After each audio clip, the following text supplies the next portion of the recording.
What happens when a leader lacks vision?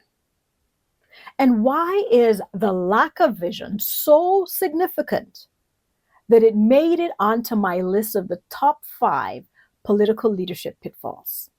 Well, we're going to talk about that today. Oh, yes, we are.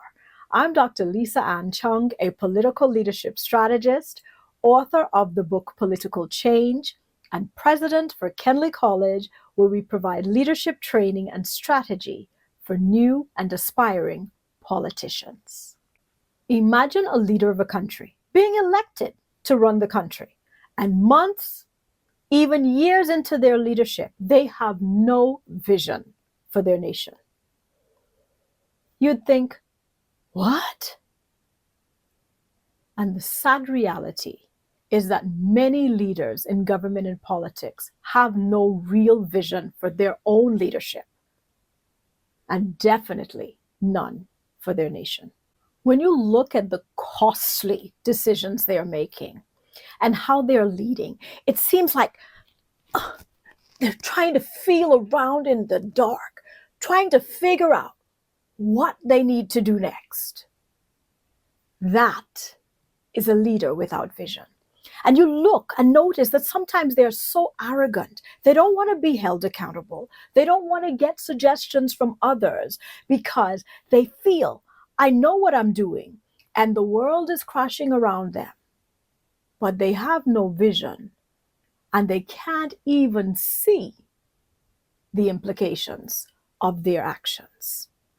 I'm really excited about this particular excerpt on vision because vision, as you might already know, is one of the areas that I talk about a lot. It's so important. And the reason it's so important to me is because it changed my whole perspective on leadership.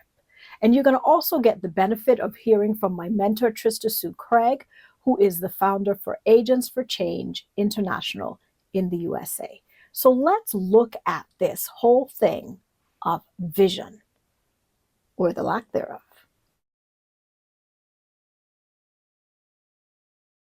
Now, what would you say is the fourth pitfall? Well, you just said the people are perishing. And one of the reasons that people perish, or one of the primary reasons that people are perishing where you have politicians who have fallen into the pit, is because there's a lack of vision. Where there is no vision, people perish. Cities perish, nations perish, even a little constituency will perish because the person who is has political power, has no vision. And what I find is so strange is that they will come up with great programs. They have programs. They are not short of programs. What program are we going to do? And those programs are tied to their term limits. Vision is always looking further than what you can accomplish, because you always want to be able to pass on vision to the next generation. And that might be literally the next generation, or who is going to continue after you. But what you find is that they have not thought beyond their term limits. So they come up with programs upon programs, and they plan, but they only plan for programs. So if they're serving for 4 years or a 5-year term, that's what they plan for. They give you another set of programs that they're going to institute if they want to be re-elected. But it's always programs. I think about one of the most popular programs. I know you have it in the US. It's called the Back to School program. And what it is that a lot of times we forget that we'll always have poor people with us. We'll always have poor in regardless of which country, you're going to always have a relatively poorer community existing there. And so you have these back to school programs, which on the surface are fine. You're helping people who may not be able to have the supplies that they need, the back to school supplies they need for their children to go to school. But what this is essentially is a quick win for a politician, because you can get the photo op and you can show what a wonderful job you're doing. You could have probably partnered with businesses in the community, so it never took away from the budget that you were allocated as the politician. And then you put on the back to school program and you get all the glory. The problem, however, that I think that a lot of times we don't see on the back end of that is next year you're doing another back to school program. Possibly there's an increase in the number of people who are back to school. What does that tell me? You didn't really have a vision that would have brought in more jobs. You didn't have a vision that would have allowed people within that community to start to create businesses or to encourage businesses to come in, because you were too focused on set programs as opposed to a clear vision. And why is vision important? Vision is also not about the feeling. Feeling may accompany a good vision, but it is not the end, the be all and end all of vision. It's not just about a slogan that has a good feel to it. It is, what is the action? Because if your vision is action oriented, that you plan out and you initiate, then you can actually have other people come alongside you to help you accomplish it.